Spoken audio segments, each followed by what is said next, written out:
Well, I love bringing back folks that have been making an impact in the world and been really successful at it, and friends. I've made friends with a lot of these people I've had on, and David Allen Arnold is no exception. He is an Emmy-winning cinematographer. David, welcome. Thank you, Alexander. It's great to be with you again. And yes, you are an Emmy-winning, cinematographer, and you're part of the Deadliest Catch project. I know it's episode 4 tonight, and while you can't tell us that, right off the bat, tell us what that experience was like this time around, recording all those Well, visuals. well, it was as always. The Deadliest Catch is a life and death adventure, and the elements on Deadliest Catch are really dangerous. The water in the Bering Sea is so cold that if you fall into it, most people are dead within a minute. Mm. And in fact, season 1 of Deadliest Catch, someone fell out of one of the boats, and it was best case scenario because they saw him go. Sometimes guys fall out and no one knows, and then they suddenly realize later that one of them is missing, and that's it. There's no way they could even find where they went. But it was best case scenario. So they saw this man fall out of the boat. So in that event, one guy runs to the rail, the side of the boat, and just does nothing but watch where he goes as they try to turn the boat around in the storm waves to get back to where he is, keep track of him and pick him up. So that was best case scenario. They saw him go. They watched him as the boat turned around. But by the time the boat got back to him, he was already dead. Oh my goodness. That's how cold the water is. That's how dangerous it is up there. Well, and so how do people protect themselves from falling over? Like what kind of preventions do they take? And what preventions and measures do you guys have to take as the videographers? Well, for us, a few years ago, I fly in the helicopter that hovers next to the boats while they're fishing. And we took everyone who rides in the helicopter to a Coast Guard school where we practice getting out of an upside down sunken helicopter in the ocean. And so we trained that way in a Coast Guard training facility in their swimming pool with one of their divers. And we wear Switlick life vests that are equipped with air bottles. So if the aircraft goes in the water, we have a oxygen supply we can use to try and get to the surface. Beautiful. And I wear an insulated helicopter flight suit to, if I do get in the water, to hopefully keep me warm enough to survive. Talking about David Allen Arnold. What's amazing about you is you are behind the scenes, but you're very much on the scene on Twitter and Facebook and social media. So do you find that people are, gravitating toward how your story is coming along, maybe more so than the stars of the show itself? Like, do you find more questions directed about cinematography than anything else about that show? Well, what I find is that people love that anyone from a filming crew would take time to talk to them about how the show gets made or to show them behind the scenes. So if you go to my Instagram or my Twitter, you'll see videos from inside Discovery Bird in the cockpit as we're flying around the crab boats and filming for the show. And generally people on social media never have access to that kind of stuff. And in the case of Deadliest Catch only comes on once a year on Discovery Channel. The rest of the year is spent filming and editing the show. So in between seasons, people don't have anything to really watch. And so I find that thousands and thousands of people just get so excited that anyone would share a glimpse of what's coming on the next season or what went into filming the new season.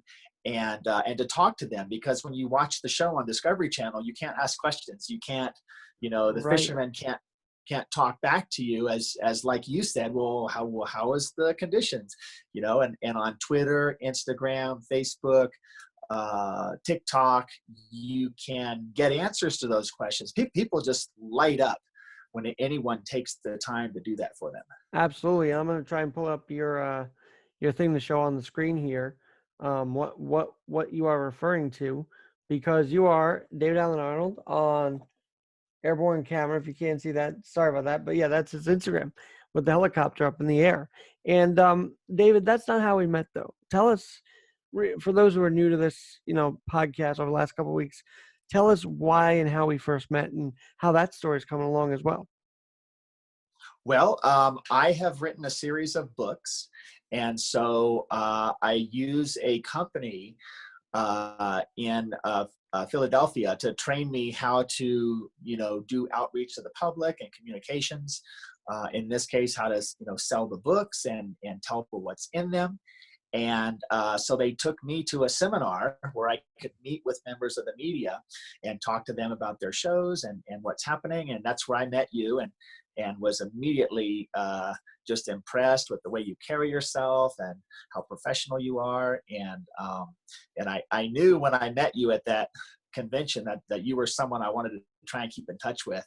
And so right away to be able to click with you on Instagram and Facebook Right? and see what you're up to and see the pictures of you traveling through New York City and just doing your day-to-day things and the history of your life. I just right away fell in love with your story and all the positive things that you do every day. And And by the way, so I'm, that's I'm us right glad. there. I don't know if they can catch that on the recording, but there's us. There's your title, and there you are in the helicopter. So there you go. Yeah.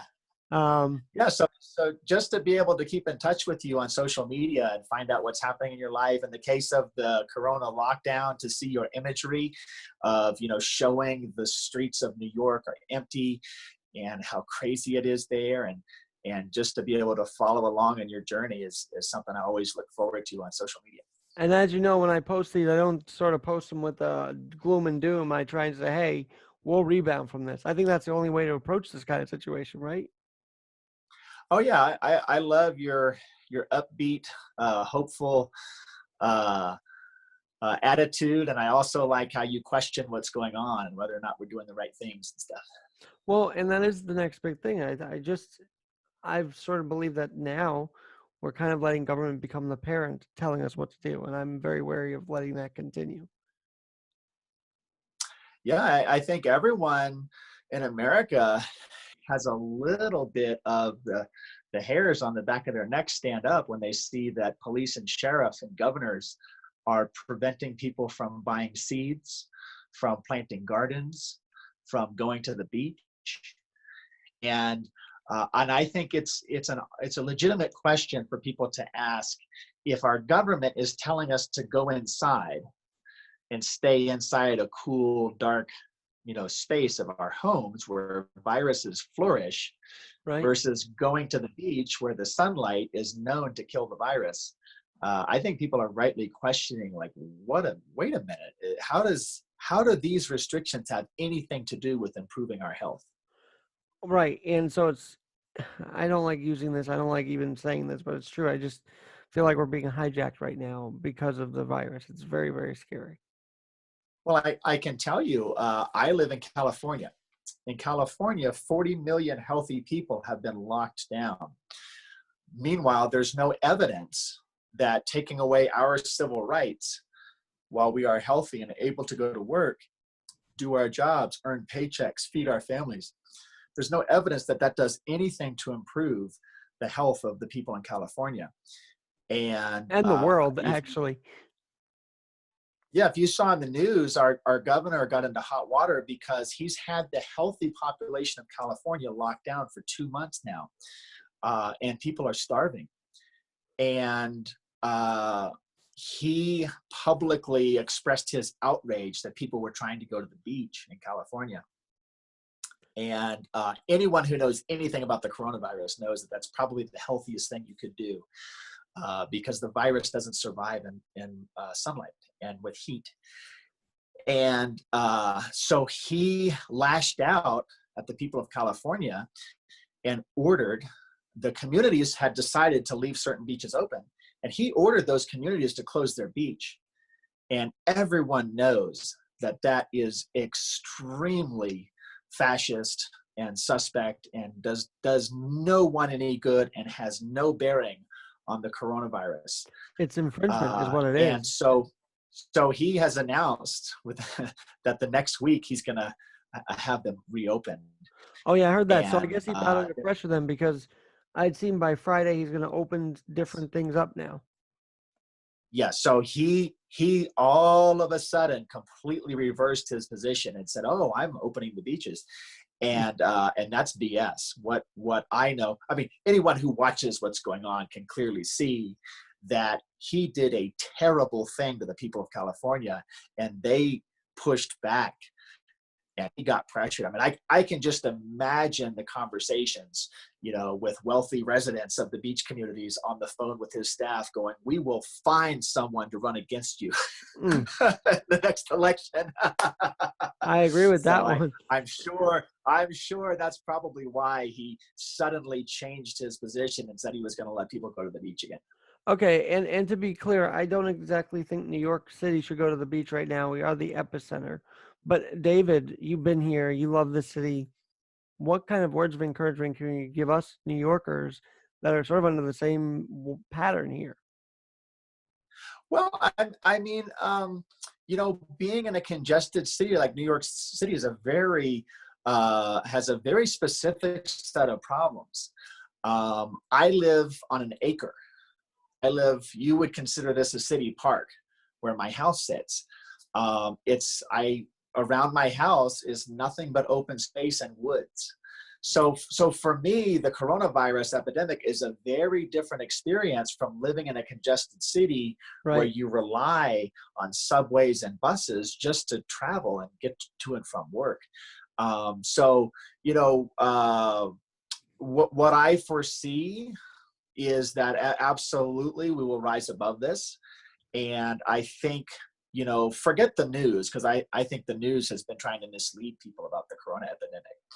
I No think doubt. people can see for themselves when their leaders are doing the right things to help them and when their leaders are doing the wrong things. And honestly, I think that over time, people are going to begin to look outside of the major cities because of some of the things that have happened during the past 2 months.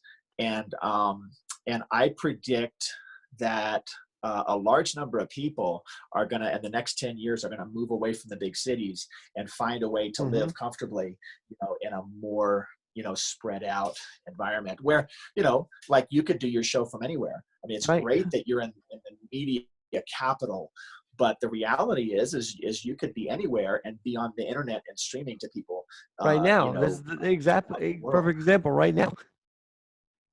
Right. So I get you there, and your mayor in LA looked a little more insane than De Blasio at the beginning of this, saying gun businesses may be shut down, and if we don't, then I heard he's going to turn off the water and heat on it. It's getting crazy. But I think De Blasio has topped that by saying we have to enforce the cops. Like I never like the word enforcement, especially in America. Right? We don't Well, like that here, word. Well, here's the kicker. Where I live, we're not having the same experience that New Yorkers are having. So in California, more people are killed in car accidents than have died of coronavirus. And so I know that our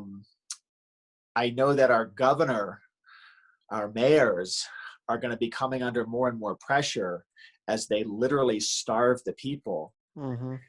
And, as I said on Facebook last week, do the police even realize that by locking up the healthy, hardworking taxpayers and preventing them from going to work, they're also preventing them from paying taxes, and taxes pay for the police. Right. So I think anyone who can do simple math in their head knows that we're looking at a situation where the cities and counties and states that have locked down their population are not going to have even half of the revenue that they had last year to pay for police, firefighters, and everything else.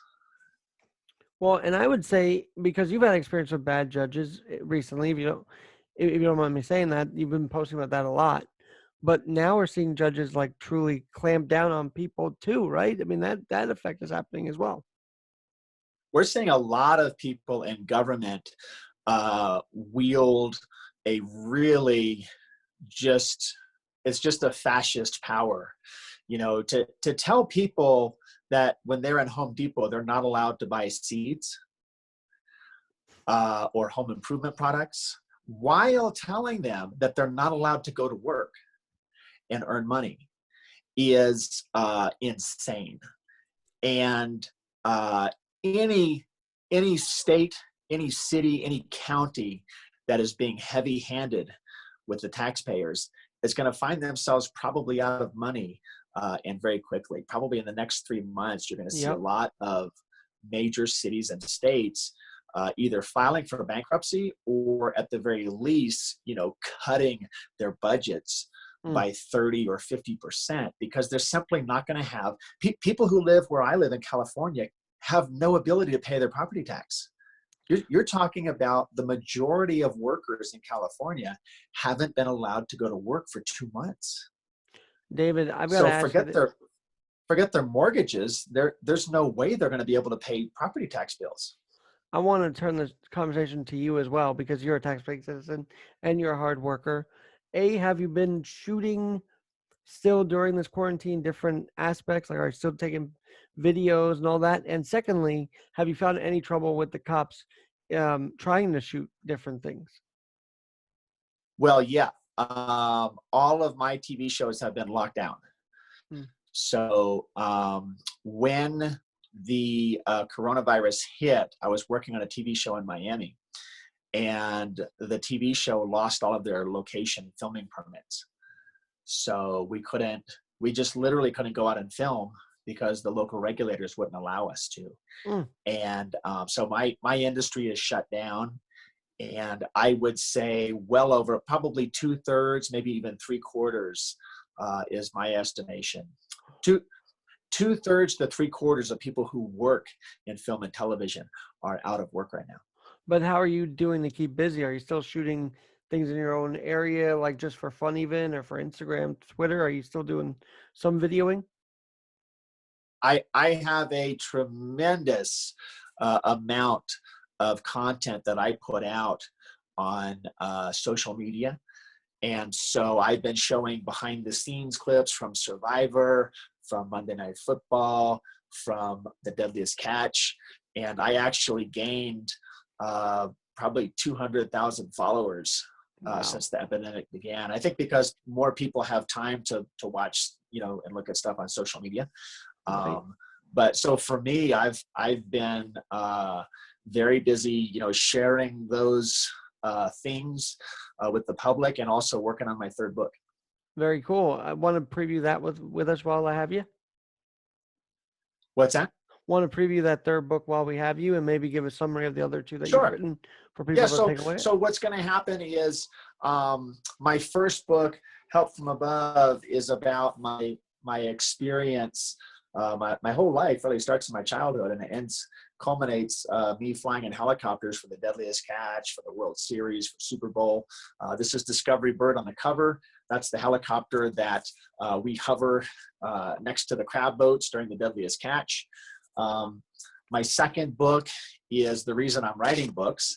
It is a true crime story of corruption and organized Mm-hmm. crime that I found at a school bus stop near where I live. And I fought with them for 5 years to get the gangsters away from the children. And in 2014, I found the body of one of the victims that they had murdered, hidden behind the school bus stop. And that story is in this book. My third book will continue this story because the corruption was only starting when we found the kid murdered behind the school bus stop, and it got worse from there. And so I name names in my true crime book. And what's interesting about this is none of the crimes in this book have been investigated by police. Weird. Yet they're These are locking in. open cases. Yet they're locking in social distancers, right? So that's kind of how we are today. Well, let's just say I have witnessed a lot of corruption in our government officials, including murder, including racketeering. And in my situation, it was at a school bus stop, which was very upsetting to me. And so one of the only weapons that I had against them was to do what you do, which was to tell the truth. And so I put that story into the book. It's called What Lies Above the Clouds. And my next book is called Hell to Pay. And I will tell more of the story of the gangsters at the school bus stop and the the terrible crimes that we discovered as we investigated on our own, as private citizens. Hey, David Allen Arnold, tell me and tell the listeners that this is not, woohoo, I wrote a book and I just want to get my story. This is very complicated. It has a lot of consequences and it sort of threatens your life, doesn't it, by naming all these names? Oh, absolutely. Just imagine your favorite gangster movie, Goodfellas or Godfather, and imagine, in Goodfellas, there's like a dry cleaner store where all the gangsters hang Hmm. out and run their business. And imagine if the neighbor across the street started protesting against them and photographing them and taking records of them. And in my case, writing a book about them and naming them in the book. That's exactly what has happened here. This is the first time an organized crime ring has ever been called out and named in a book. And it's on Amazon. People can buy it and read it. So it's in the public record. And it is, I'm very honest about how questionable that is to do for your own safety. But I also feel that sometimes when you know something is wrong and it shouldn't be allowed, in this case, a gangster business at a school bus stop, we all have a choice to make. We can either choose to look the other way and leave the children in harm's way, or we can do what I did, which is to say, you know what, I don't care what happens next. Mm. I'm going to call this out because the public needs to know what is happening at a gathering place for small children. Well, I'm going to title this show, hoarding information. And so I realized that I wanted to return a book back to where I found it because it was so inspirational to me. I didn't want to hold on to it, so I gave it back to where I found it. Now it's like, well, if we have information, why do we hoard it? Why do we keep it to ourselves? And you're, I think, inspiring us not to keep it to ourselves anymore. Well, I'm definitely proving that even in the face of murderous corruption and organized crime, where they are making over $100 million a year with an illegal business at the school bus stop, even with that level of murderous corruption, you have a weapon. And it could be as simple as you taking your phone and filming and recording what's happening there and then putting it on YouTube. Or in my case, writing a book about it and going out on social media and calling attention to it. We all have weapons now. I mean, that's what the Me Too movement is. The Me Too movement is women who suffered in silence with no recourse for generations. They had no weapon against the rich and powerful. But in today's world, they don't need a green light for their documentary. They can simply put the truth on YouTube. They can simply put the truth on Facebook or Instagram.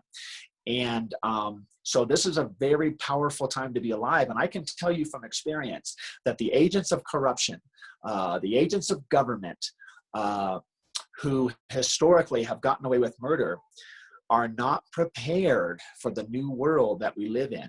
And you can see it every day. That's what the Me Too movement is. The Me Too movement is guys getting caught doing what they have always done and not realizing that in today's world, they can be exposed.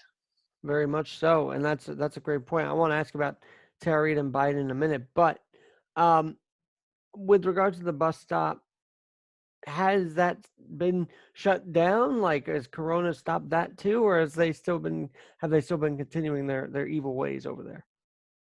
Well, none of the crimes that I documented, including murder, have ever been investigated. Mm. So, as far as I'm concerned, this is a open wound that will only heal.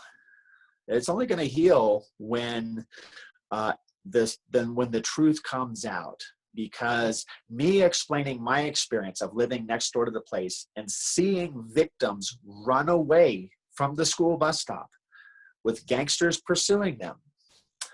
I know that a lot of those people were made to disappear, and we found one of them murdered behind the school bus stop.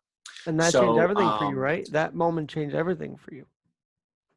It was exactly what I had warned people about for years, including the corrupt politicians who allowed this level of criminality at a county school bus stop. I warned them for years, and I told them in meetings, I said, this is going to get worse. You know, you guys have the power of law enforcement to stop this. Mm-hmm. And I can't walk away because I know there's kids standing there 6 times a day. So I couldn't let it go. But I told them, I warned them, I said, this is going to get worse. And it did. So finding the body of one of their victims that they had murdered behind the school bus stop was the first time that people had something other than me complaining to look at it and go, oh, there's a problem here. Mm-hmm. And, you know, when people read my 3rd book and find out how long after that murder, after we found the body behind the school bus stop, to find out how long they let the gangsters remain at the school bus stop, I think is unforgivable. And I believe that public outrage over this is going to lead to criminal prosecution for all of the crimes in my book. We can only pray so. Right, David? We can only pray for that and make it happen. Hey, I pray every day, and that's how I write the books. You know, I literally sat down and said, this gangster situation is something I don't have the power or I'm not smart enough to fix, so I need help. And now you're turning to a bigger medium, which is great. David, you're certainly not shy about your support for Trump. And I'm wondering, in this era of Hollywood, anti-Trump Hollywood, and that whole business, TV, radio, and movies, how are you able to do it and still have a job? Like, that's pretty remarkable, if you ask me, to say Trump. Well, it's kind of like the gangsters at the school bus stop. You can either cower and never speak out against them because they might kill you, or you can say, you know what, I'm not okay with this. And I will say from the mountaintops that this must stop, even though they're killing people and throwing them in the woods. I can decide, you know, I don't discount the danger, but I'm deciding how I want to live. And in the case of political things or the corona lockdown, I find that if you let people intimidate you and bully you into not speaking the truth, it's a poison, and you're accepting that poison. And I simply stand in the daylight and I say, no. In the case of the crime ring, you can't have an illegal business with known wanted criminals at a gathering place for small children. I'm not going to accept that. And in the case of the corona lockdown, or in the case of who our president is, or what's happening in the world around us that affects us all, I'm always happy to stand out in the daylight and speak the truth. And what I find is it gives you a power. And you could say that I'm someone in Hollywood, you know, who speaks my mind about politics, and that I may never work in this town again. Or you could say, by being the only one who stands up and speaks the truth, I have actually risen to a new level. Like, I have a power that none of them will ever have, because they're all hiding the truth, and the public knows it.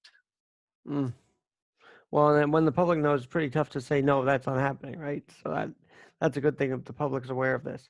You know, David. No, Hollywood has problems now, because they're having to, for the first time, just like the Me Too movement, for the first time, the rich and powerful elites in Hollywood are being challenged by the common everyday people who no longer rely on them for the window to the world. You know, anyone with a smartphone, anyone with internet access can watch the videos of what happened, you know, in a police arrest, or can look at the farms today, which are throwing away produce, vegetables, milk, because they can't sell it because of the lockdown. People can watch that stuff and then compare it to the statements of their governor. They can make up their own mind. They no longer rely on media and movies to tell them what's really going on. I did see pictures or video of a plant literally eliminating its milk because it was going to go bad. I was heartbroken about that. Yeah, me too. And today, we can share that information because the news won't report it. The news media is covering up the truth about the coronavirus for political reasons. And people are no longer relying on media for that. So people can now watch with their own eyes what's happening in the farms around America that are not allowed to sell their milk, to sell their vegetables, and the crops are literally rotting in the fields. And to go, wait a second, is this lockdown really good for us? Because people need to eat. They do, and I've just tried to say, stay calm through the reports of shortages. Know that we're going to be on the right track. Stay calm. Don't go run the markets again for food. That would be terrible. That would be awful to see. So I pray people don't get hysterical about this. And it's probably our jobs, David, to keep them calm, right?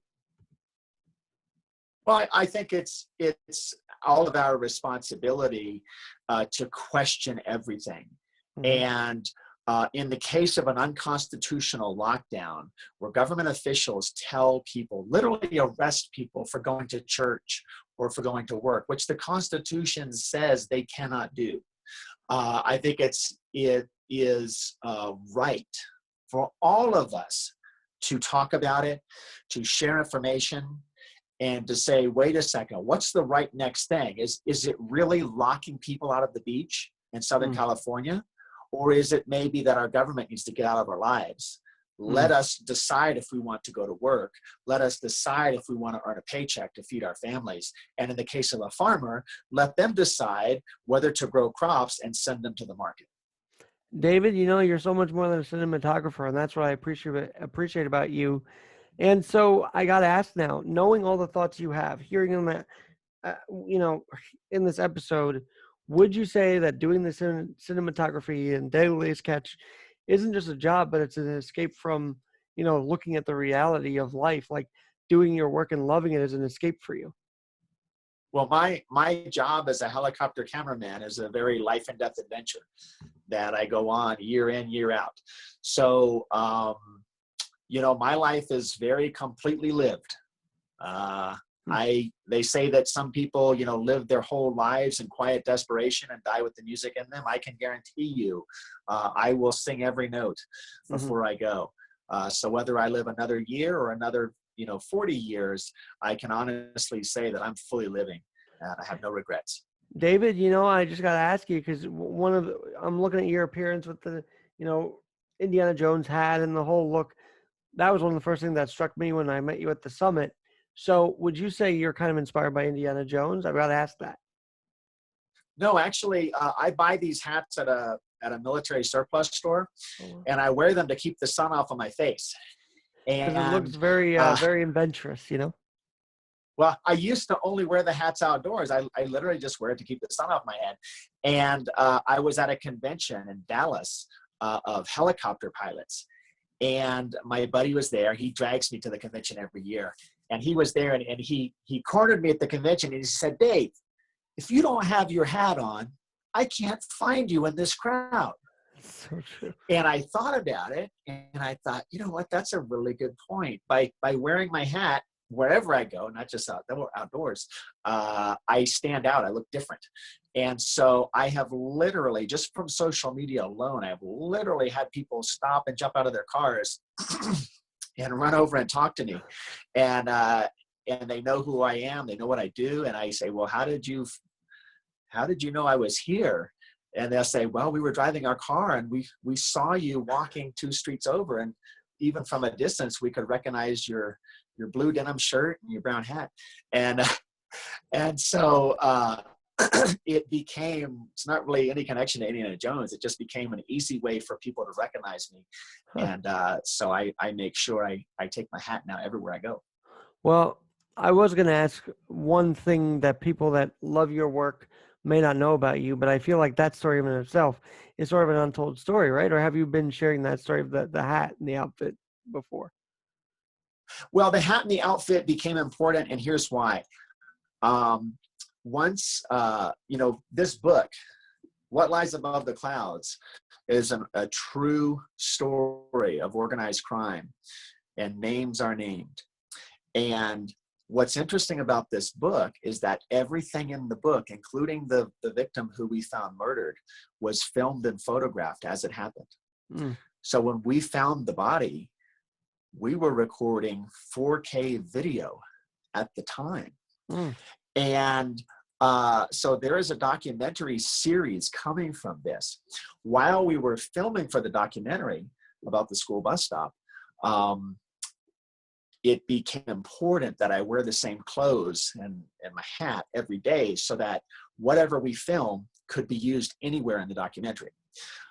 For example, if they took a clip of you and I talking, and I'm wearing a red shirt and a blue hat, they can't necessarily use that in a scene that was shot a week later. And so this is a little trick. If you watch the captains on the Deadliest Catch, they're wearing the same shirt every day, so that if it happens on day 1 or day 36, the producers can use the footage of that scene in the show with the other scenes. And so I had to do it too because of the documentary. And so that's why I started wearing the same clothes every day. And I'll tell you a funny story. I work on Survivor every summer.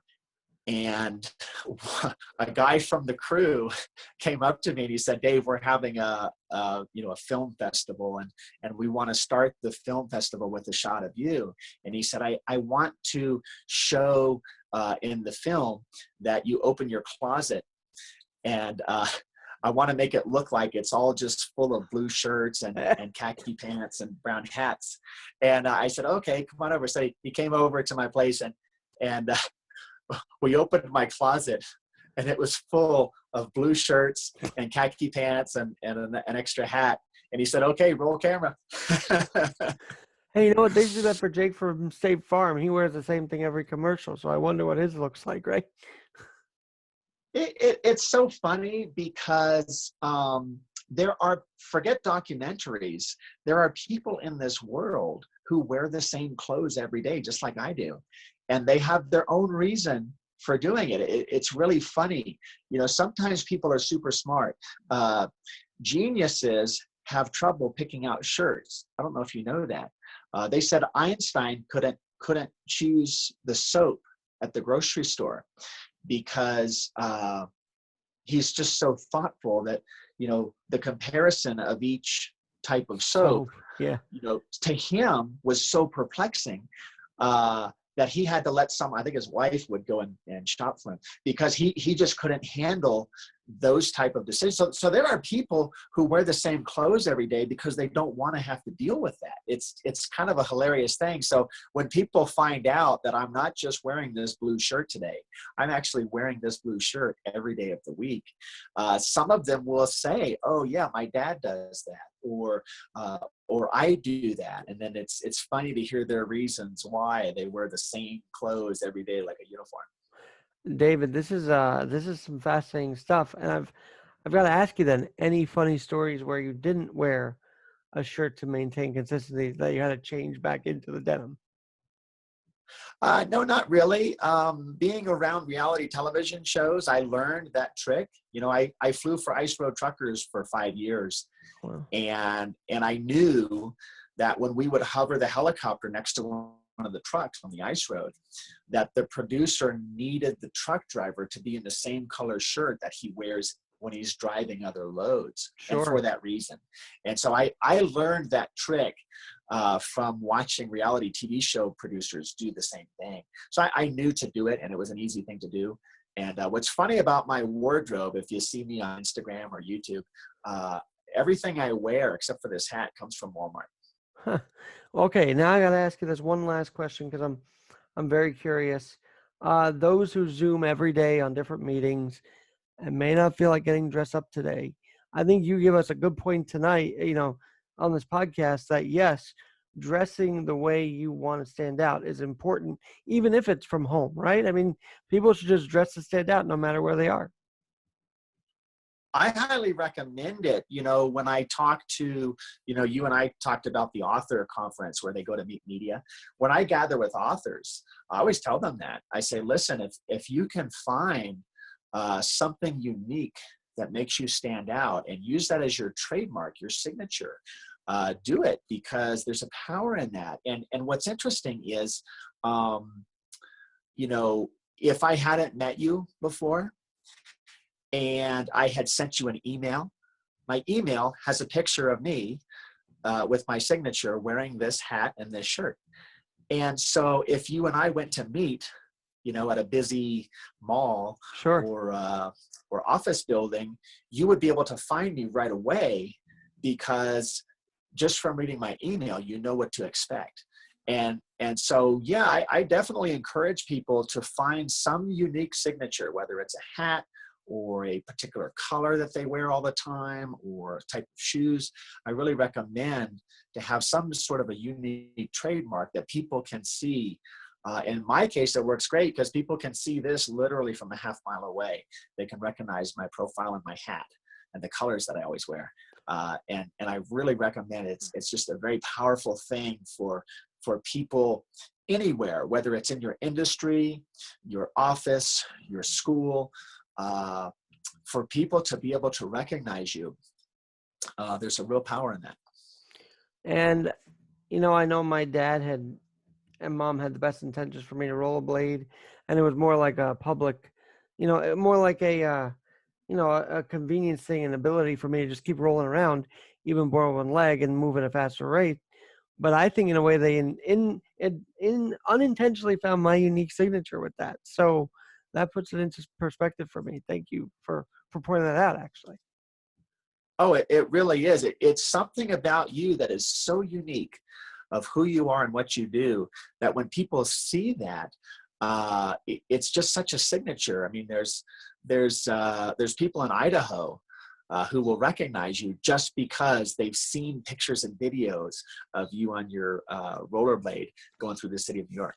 well, I got to tell you a funny story now. Not too far from there in Montana, there was a couple that came to New York and in Grand Central Station told my dad and I they had seen me on Kids Say the Darndest Things with Bill Cosby a year earlier. So yes, that kind of does happen in New York. It's crazy.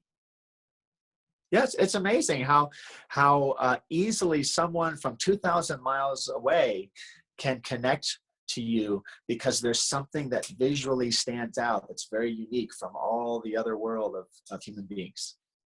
All right, David. Hardest question of the night. Uh, what is one thing that people may not know about you that you don't post on social media? Because he posts a lot, but maybe there's one thing he hasn't shared yet that he's waiting to tell someone. Oh, well, I don't really hide much. Um, I think, you mentioned Joe Biden. Uh, I think a lot of people walk around in public life worrying that they're going to get asked certain questions. And for me, there's not too much I worry about. I really don't hide much. And what's interesting is for me is that anything is fair game. A lot of times I'll do an interview like you and I are doing, and people will ask, well, can we talk about this or that? And I always say, all questions are fair game. I really don't hide anything. And if you read my books, so much of my books are the mistakes that I have made.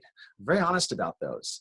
I'm very honest about my shortcomings. And when I sat down to write the story of the school bus stop, I was really guided and helped to know that I needed to include in the story not just the terrible things that I had witnessed, but also the honest, dumb mistakes that I had made that Hmm. nobody else would make in their right mind, and to be honest and open and tell things that people, and that's what's in my books, is my books are full of stories that I could have taken to my grave, but I just decided that if I was going to tell the story of how I became the helicopter cameraman for Deadliest Catch, that I was going to be honest about it and say what worked and also say what I did wrong that was really dumb.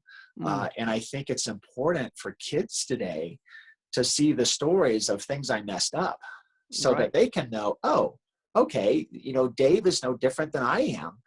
And if he can overcome those mistakes and shortcomings and still be the cameraman of the Deadliest Catch or the World Series, that I could do that too. I could rise to that too.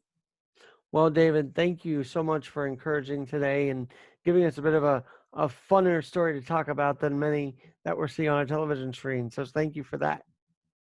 I love you, Alexander, and Uh, thank you so much for taking the time to talk to me. anytime you need a guest, please let me know. I always enjoy our conversations. And I love encouraging people to get involved with what you're doing because you've got quite an amazing content and story to tell. So thanks for telling it. Thank you so much. Until next time, I'm Alex Garrett. We'll talk to you soon. David, that was awesome. Yeah, good for you.